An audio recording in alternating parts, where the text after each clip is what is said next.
Welcome to Location Weekly. This is episode number 727, and I'm here with my co-president Karsten, and we are in Dubai. First time we're doing an event later this evening for launching the LBMA chapter here in this region. So we're very excited about that. We have a few stories we want to cover today, and this particular show we're going to focus on local things here in the region. So I guess first off, let's talk about the Dubai Mall since we were there yesterday. Absolutely. So it's amazing what's going on here in the city. You may have all heard that Dubai is the place to go for every retailer, every brand. And this is what we expected, and this was delivered by Dubai and the Dubai Mall yesterday. So it's just amazing. It's 1,200 stores, I think, 1,200 Yes. stores.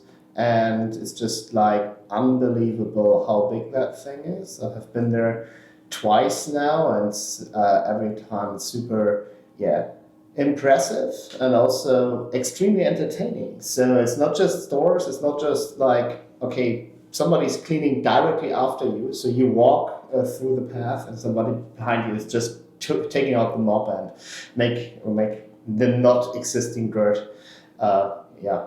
away. So Yeah, it's super interesting. My first time in the mall, and I mean, the sheer volume of stores is fascinating to me. But also, I think coming from North America, growing up in Canada, and kind of brands that I thought were just gone are all here. They're all still here, and there's an explanation for Yeah, it. so- So I found out last time, because that's the same thing I experienced. I found out last time by talking to a local. I said, okay, there are many brands. They are owned only for this region because they just bought the brand name and then they reopened more or less the store to keep the brand alive. And it wasn't so expensive because the brand was already more or less gone all around the world, but here it's still existing. And now they're expanding those brands. That's kind of weird to see. So out of Dubai, they're spreading it back to other countries in the region like Pakistan, all those things. So they're opening stores with the old brands that were gone at our time. So what was your favorite store you discovered yesterday? They say, okay, haven't seen that for a while. Haven't seen that for a while. Well, two things. First off, as a Canadian, I have to say, there's a big Tim Hortons coffee What else? shop, bake shop here, which it's interesting to see, and to see it's like full of people, checking that out, and for us, what is every corner in Toronto, we have that. But I think that was neat. But I think for me, all the experiential stuff that's in this mall, like this giant waterfall that's there, that with like Ice rink. diverse ice rink, like a full size NHL. Not ice, like the ice Rockefeller. rink, yeah, way bigger than that. Full size NHL ice rink in the middle of the mall. All sorts of experiences for kids, for adults.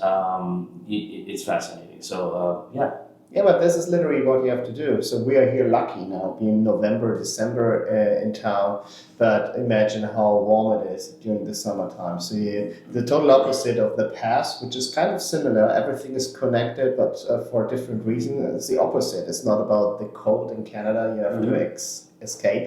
It is about it's too warm, and then you need air conditioning. And a lot of people are just spending hours or days in these malls just to keep entertained. So you have a cinema in there. This Chinatown thing was also very interesting to see. So Chinatown in a mall, a nice decoration.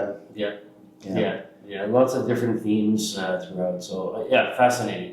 So let's talk a little bit about kind of the technology side of things. You had an interesting experience today. Yeah, as I registered last time when I was there through the Wi-Fi, I was connected with my Android phone earlier this year with the Wi-Fi in the Dubai Mall, and I haven't heard anything of them. Nothing. So that was after I left, nothing, no communication at all. But for what reason ever, this morning I found an email in my inbox which says, "Hey, how was your visit at Dubai Mall?" And I said, "Okay, wait a second. How did they manage to retarget me with my phone that I didn't log in yesterday to the Wi-Fi. I was on my mobile data, so I didn't do that. But obviously they grabbed some kind of device information, maybe my IP address or something else, and they discovered it through the web, through the Wi-Fi system, or Yes. yeah, and then they sent me an email. So kind of spooky at one point, but on the other hand, okay, this is a part of a region where you can do those things. It's not overall very common, but it was a survey. It's not advertising. It was like, okay, they sent me a survey, Did you have which a is good experience? Yeah. so, and this is kind of cool because okay, I've been there. Obviously, how was my stay, and then I can give a direct feedback. It's not like okay, you have to buy now this or that or come back, because they know if you spend there a day, you will not come back as a tourist the next day. Right. Probably not. Anyhow, yeah. So that's super it. interesting. And then, just one other thing to point out, because we talk a lot on this show about indoor navigation and mapping, and obviously in a mall this size, you need some way to help people know where they are and what's available there. So there is an app for the mall that Emar, the company who's the real estate company behind all of these properties. And it's powered by Mapped-In. So, we know Mapped-In, good company from Canada and Waterloo there. So yes, it's just using the SDK from Mapped-In, the web SDK integrated into the mall app, and you can pull up maps of the whole property and which stores nearby and all those kinds of things. So I think an interesting use case. Absolutely. So you have massive digital screens around the entire mall, including the info terminals, and then the map shows up, so the point of interest. So yeah, massive operations. Huawei, I think, good job on this side. Worked pretty well and also very smooth, integrated. So good to see that. Navigation, more or less no way to activate it. So you can navigate from one terminal to another terminal, so info kiosk. And so that's good. Yeah. What else is going on in the city? Let's talk about a company that I just found out about called Noon. So Noon is a local company here in the region, the largest e-commerce company out there. So think of it like an Amazon, selling all sorts of products online. And they have launched a geo-targeted ad campaign on the back of delivery bikes and trucks. In a partnership with Flybuy. So Flybuy, if you don't know them, they have this digital smart boxes. So think of it as a small digital screen. They mount this to the back of the motorbikes or whatever they're using for delivery, and they can display ads on that. And so it's interesting because I think the ads are priced out based on how long the ad is running and the time of day and there are a number of factors that go into this, and you're only billed for basically the number of minutes that the ads are displayed. So it's not just a blanket cost for that, and the ads are completely geo-targeted and localized. So it's based on where the vehicle is at that particular time. It's also based on the time of day. So you might get different ads in the evening than you do in the morning. More relevant things. So super interesting, and I don't know if you know the Flybuy company because they also have a big office in Germany. Yeah. What are your thoughts on that? Absolutely. So making advertising more targeting and also optimizing for the drivers and all the people, it makes a ton of sense. So we saw that. So Alok was presenting last week at the Momentum Summit in Toronto from Track City. Yes. So the main achievement they did in the last year was optimizing the tours and collecting the deliveries at the right time to make it profitable for the drivers. And so targeted ads in this case makes absolutely a ton of sense into that thing.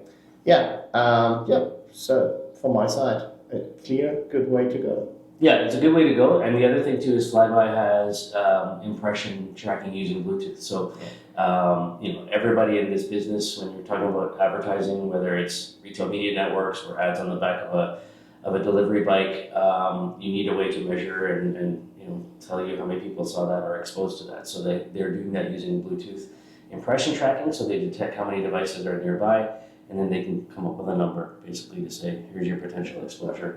This gives you a pretty good idea how effective your campaign. It's not about the total numbers, it's about the average, because not all devices have Bluetooth enabled at all the time, but we have statistics for that, and then you can see, okay, worked well or not. Yeah, so let's talk about next thing, also delivery, but restaurants. So the Places UAE app is trying to revolutionize the Dubai dining scene, and it's handling right now over 10,000 restaurants here in Dubai. So think about that. That's And then having 3.5 million menu items in that application available. So therefore you need a lot of people, and also you have to have a solid operation in your server structure. And so the backbone of this operation is obviously Amazon.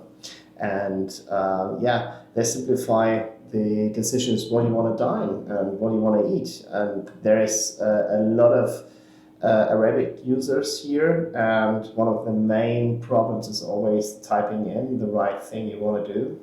So they solve this problem by voice activating, so voice search option with various of different Arabic dialects. So that makes it much easier for all of the users to order through the application by voice, and then the Amazon obviously backbone is detecting the right language and then finding the right things about that. So AI powered, otherwise it wouldn't work. And so that's literally perfect dining spots. So for the region. So a bit about the technology behind that.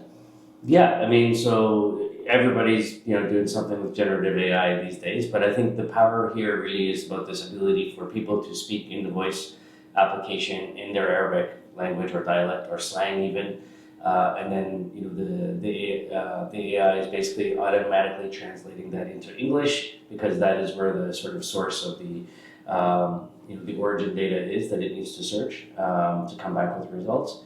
And so it's just doing that on the fly, seamless to the user. You don't see anything there, and it's working. And so they've seen 1,000% increase in Arabic search usage. So just people using it in their Arabic language, and a 50% performance improvement in driving discovery to the restaurant. So to me, this is there's a lot of stupid or to me like just people using AI for the sake of using AI, and it's not really a practical application. And I think this is a super, great application for, using generative AI. Absolutely. So this is the next step. So actually, it's a middle step. Sorry for that. So it's a middle step to have this conversational internet. So right now, what we see is applications who are voice controlled, and then they answer in voice and give you options, so you don't have to read anymore. Therefore, at some point, you will not have a website need. So you need the capabilities to have the right order and the right information at the right time through the right media, as we always say in the LBMA. And this time is changing from the web. We have to read it into talk to it. And seeing this path now, starting with the Alexa, how many years? 8 years ago or something like that ish. Yeah. Something, maybe 10, no, it's 8, I guess. Yeah, something. I'm just saying. So, well, maybe it's 10. We're getting older. Who knows? But you see now, so it was predicted much faster. It's not here yet. But be ready in the future also for your own systems that you have this accessible for AIs to do their magic out of it. So if you have any kind of offer, so these applications are right now in the middle between this web-based and e-commerce shop thing to a conversational solution for your business, which delivers at the end of the day goods. Yeah, that's it. Pretty cool. So one last thing maybe, just before we wrap up, is we're here for the Dubai Air Show. Oh yeah. Maybe you can comment on kind of what we can expect to see there and how location is being used in this industry. Yeah, okay, perfect. So first we will see planes in display. And as you all know, I'm kind of aviation geek always. My private pilot license, all those things. But first time ever we will see electric drones can carry passengers. So on display. It's not just like, okay, there is a demonstration flight somewhere, so they will fly on a regular basis for the manufacturers. So this is what we want to expect in terms of the flight show itself. But actually, it's one of the biggest events for the industry when it comes to aviation transit technologies.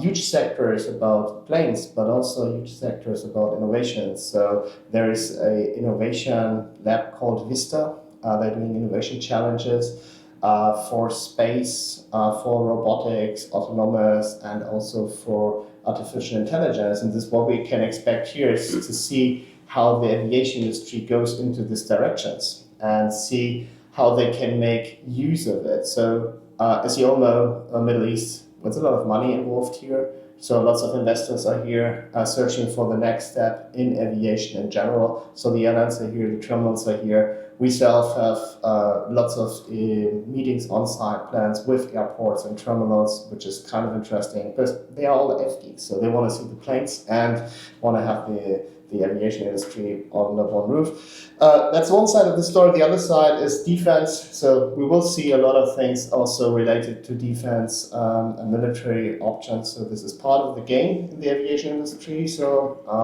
and from a location perspective, we see the increase of AI helping us to produce the right content at the right form. So LBMA circles again in this case. So but now in the passenger stuff region, and ourselves, I'm the CEO of Arrive, so doing indoor navigation, so without Hopper. But looking forward to the show. Great that you're with us here. There will be a combination also about data analytics in this space. It's going to be a fun 3 days, starting today with our LBMA chapter opening and the dinner. Mm-hmm. So maybe some information about that. We are opening the chapter here right now, so we have a bunch of people doing that. Sorry for that. There's always something, And the chapter opening itself. So our goal is to have next year in December a presence around or with the GITEX event here on site. So for those who have been a couple of weeks ago here in Dubai, that found out Mobile World Congress will be the past because next year GITEX will be bigger than CES and Mobile World Congress. Yes. So it's going to be crazy here. They have a huge investment made to bring the people here, and it pays off, obviously. So we're here. Yeah, too. There you are. Okay, well, that's our show for this week. You've been listening and watching episode number 727. If you are operating in this region, in the UAE or anywhere around here, we encourage you to get involved with us, be part of the LBMA, help us, make this happen here in the region. As Carsten said, we will be here at GITEX next year for the big show as well. But we don't have to wait a whole year. You can connect with us anytime, and we'd be happy to to work with you on the LBMA and other things that we're involved in through the network. So thank you so much for your time, and we'll see you next week with another show. Take care. Bye. Yeah, thank you.